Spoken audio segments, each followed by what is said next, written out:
Assalamualaikum warahmatullahi wabarakatuh. Baiklah, di sini kami dari kelompok 1 perbandingan mazhab yang akan membahas tentang fikih MUI dan metodologinya. Di sini saya selaku pemateri pertama. Baiklah, MUI atau Majelis Ulama Indonesia itu adalah sebuah lembaga non pemerintah yang menaungi umat Islam Indonesia secara keseluruhan tanpa memandang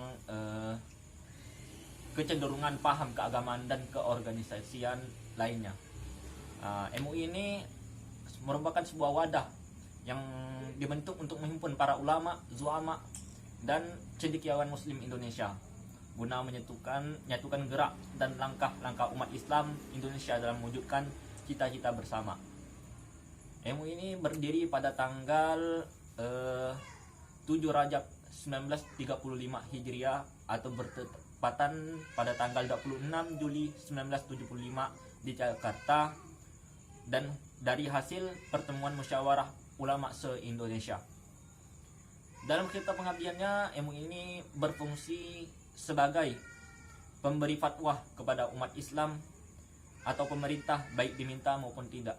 Pada intinya MUI ini berfungsi untuk memberikan kemaslahatan bagi umat Islam di Indonesia. Adapun dalam berfatwa, MUI memiliki beberapa jenis. Di sini memiliki 4 jenis.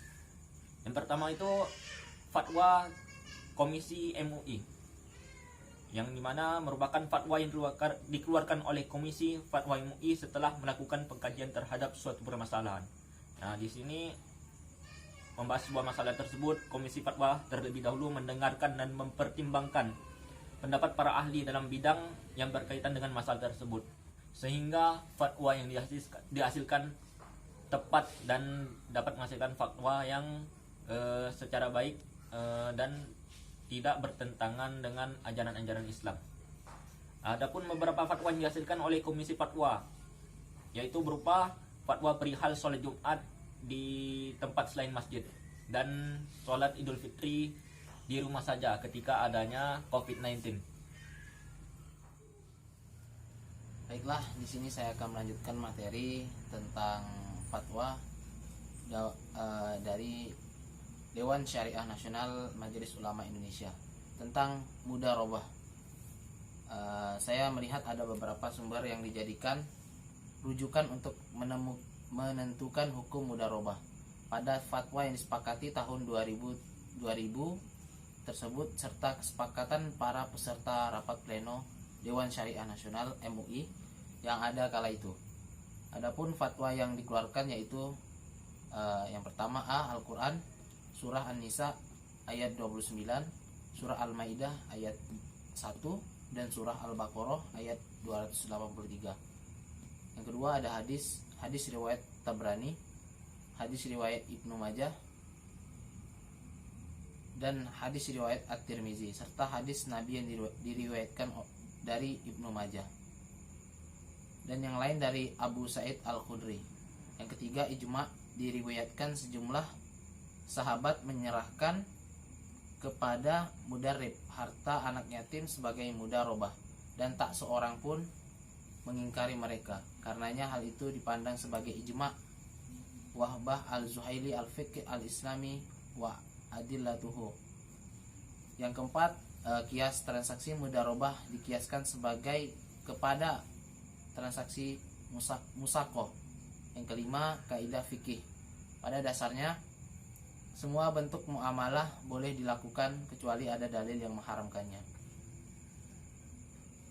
Kesepakatan Dewan Syariah Nasional MUI mengenai rukun pembiayaan mudharabah ada 5, yaitu 1. Penyediaan dana, 2. Ijab qabul, 3. Modal, 4. Keuntungan, dan 5. Adanya kegiatan usaha yang dilaksanakan si pengelola atau mudarrib.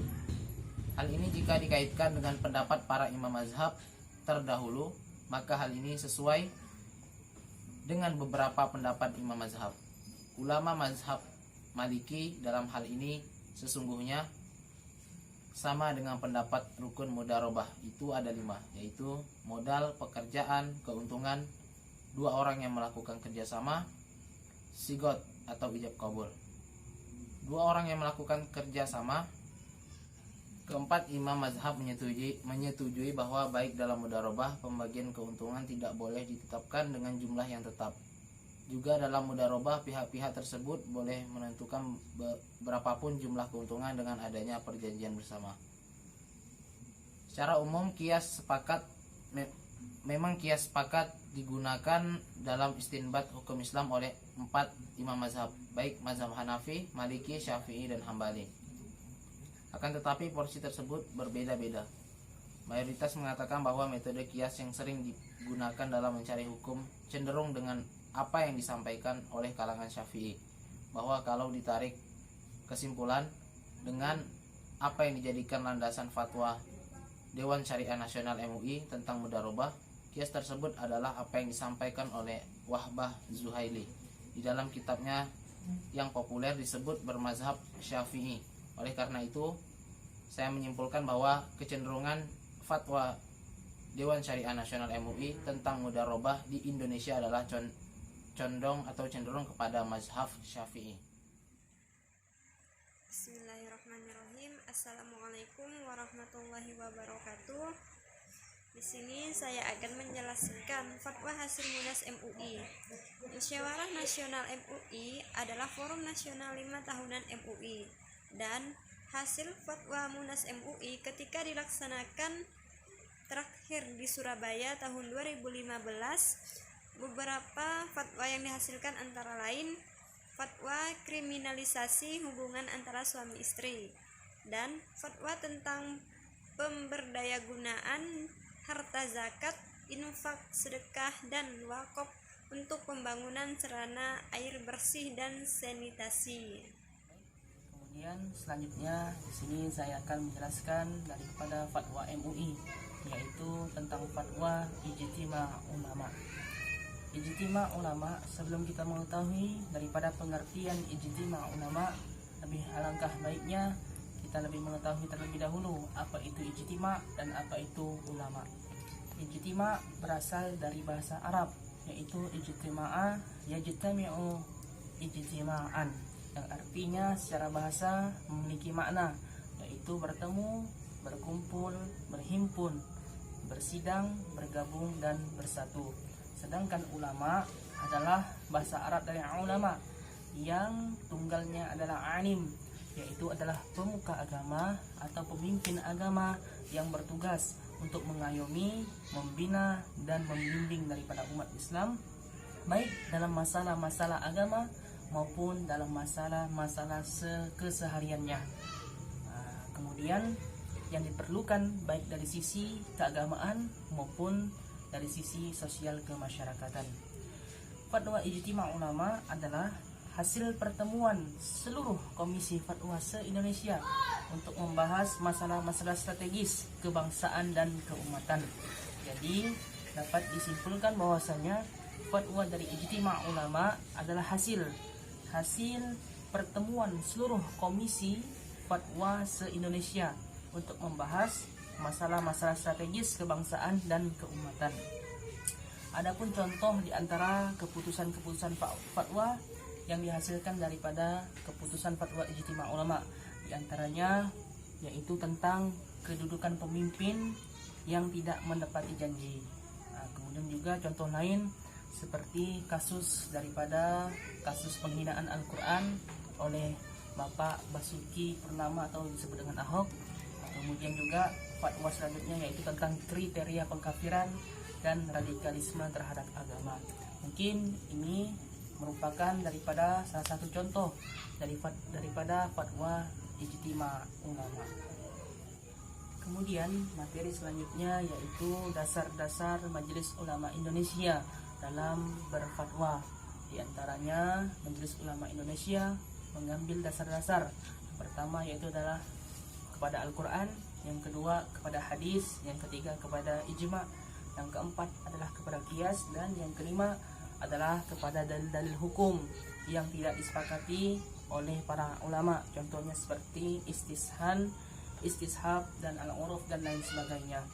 Kemudian adapun metodologinya fatwa Majelis Ulama Indonesia Yang pertama, metodenya yang pertama yaitu memperhatikan dan mempertimbangkan daripada pendapat para imam mazhab dan para fuqaha, seperti mempertimbangkan daripada pendapat-pendapat imam mazhab baik dari Imam Syafi'i, Imam Hambali, Imam Hanafi dan Imam Maliki.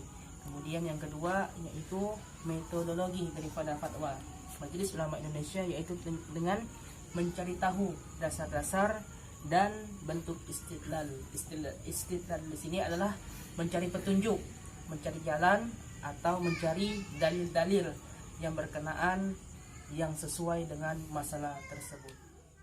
Namun jika ternyata lebih dari satu pendapat dalam dalil-dalil hukum tersebut, maka MUI melakukan pemilihan pendapat melalui tarjih, yaitu menguatkan satu pendapat dari pendapat yang lain, yang dimana pendapat yang memiliki dasar paling kuat dan maslahat paling besar untuk umat akan dipilih sebagai keputusan fatwa.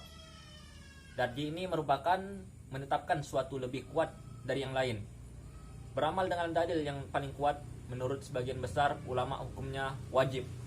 Sebaliknya, jika tidak boleh beramal dengan dalil dan dasar hukum yang lemah. Di antara dasar yang digunakan oleh pendapat pertama adalah ijma' sahabat.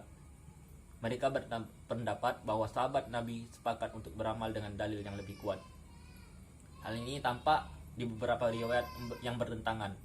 Pada riwayat Aisyah radhiyallahu an dengan Abu Hurairah, yang dimana membahas tentang mandi junub.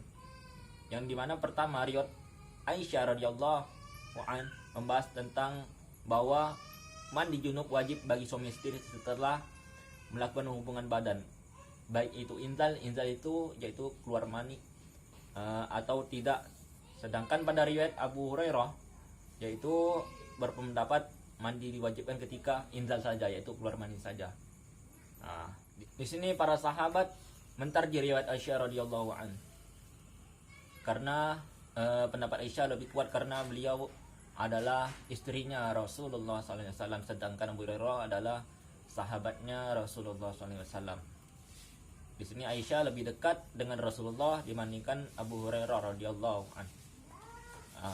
Kemudian dalam mentarjih ini ada rambu-rambunya yang akan dijelaskan oleh rekan saya Yusnia. Rambu-rambu tajrih secara umum dapat dibedakan menjadi 3. Yang pertama, tajrih tidak diperkenankan pada dalil-dalil yang qat'i atau pasti. Yang kedua, tajrih dilakukan jika tidak memungkinkan untuk mengkompromikan dua dalil yang bertentangan. Yang ketiga, tajrih bisa menggunakan dalil yang paling banyak. Sekian, terima kasih. Wabillahi taufiq wal hidayah. Wassalamualaikum warahmatullahi wabarakatuh. Adapun metode selanjutnya dalam pengambilan fikih MUI, yaitu jika dalam pembahasannya MUI tidak menemukan pendapat terdahulu dari para ulama, berarti tidak ada tarjih dalam hal tersebut. Maka MUI melakukan metode ilhaq al-masail bin nazairiha, atau menganalogikan dengan masalah yang serupa jika memungkinkan. Metode ini dilakukan dengan memperhatikan masalah yang belum dibahas ulama dan masalah yang sudah dibahas ulama dan bentuk bersamanya. Melalui pengertian tersebut bisa juga metode ini disebut dengan metode kias, yaitu metode persamaan antara yang sudah dibahas ulama dan belum dibahas ulama, dan mencari persamaan dari permasalahan tersebut. Kemudian metode ini lebih dikenal dengan istilah takhrij. Secara sederhana, takhrij adalah menganalogikan masalah yang tidak pernah dibahas oleh para ulama dengan masalah yang sudah pernah dibahas oleh para ulama. Takhrij menurut pengkaji usul fikih terbagi menjadi 3 bagian lagi yang akan dijelaskan oleh rekan saya Yoga Miftahuddin. Adapun pembagian tentang takhrij di sini ada 3. Yang pertama yaitu takhrij al-usul min al-furu', adalah menemukan dasar-dasar hukum Islam yang digunakan oleh imam-imam fikih dengan cara mengumpulkan dan mengkaji produk hukum fikih mereka. Yang kedua adalah takhrij al-furu' ala al-usul, adalah ilmu yang membahas tentang alasan dasar sumber hukum syar'i yang dijadikan sebagai rujukan hukum cabang untuk menjelaskan sebab-sebab perbedaan ulama atau menjelaskan hukum yang tidak terdapat pada literatur imam mazhab, baik pada kaidah fikih atau usul fikih mereka. Yang ketiga adalah takhrij al-furu' ala al-furu', adalah memindahkan hukum sebuah masalah kepada masalah lain yang serupa. Takhrij ini sering digunakan oleh ulama kontemporer dalam mencari hukum dari sebuah masalah, biasanya dengan menganalogikan atau membuat sesuatu masalah yang baru kepada masalah yang lama yang sudah diteliti oleh para ulama-ulama terdahulu, lalu mengambil hukum dan menerapkan hukum tersebut kepada masalah yang baru. Takhrij yang dilakukan oleh MUI adalah takhrij yang ketiga ini, takhrij al-furu' ala al-furu'. Metode ini berpatokan pada pendapat yang pernah dibahas oleh ulama-ulama terdahulu. Berdasarkan penjelasan dan pemaparan tentang materi-materi sebelumnya, bisa kita tarik kesimpulan bahwa Majelis Ulama Indonesia adalah sebuah lembaga independen non pemerintah. Dalam keputusan-keputusan fatwa yang dilakukan oleh Majelis Ulama Indonesia lebih mempertimbangkan aspek kekuatan dalil dan kemaslahatan umat Islam. Dalam pengambilan hukum, Majelis Ulama Indonesia mengambil sumber hukum yang disepakati, yaitu Al-Quran, Sunnah, Ijma, dan Qiyas, hingga sumber hukum yang diperdebatkan oleh para ulama terdahulu seperti istihsan, istishab, sa'yu al-zariyah, dan lain-lain. Tentunya dengan adanya Majelis Ulama Indonesia di negara Indonesia ini yang bermayoritas umat Islam akan mudah dalam menjalankan syariat Islam. Demikianlah penjelasan dari kami tentang fikih MUI dan metodologinya.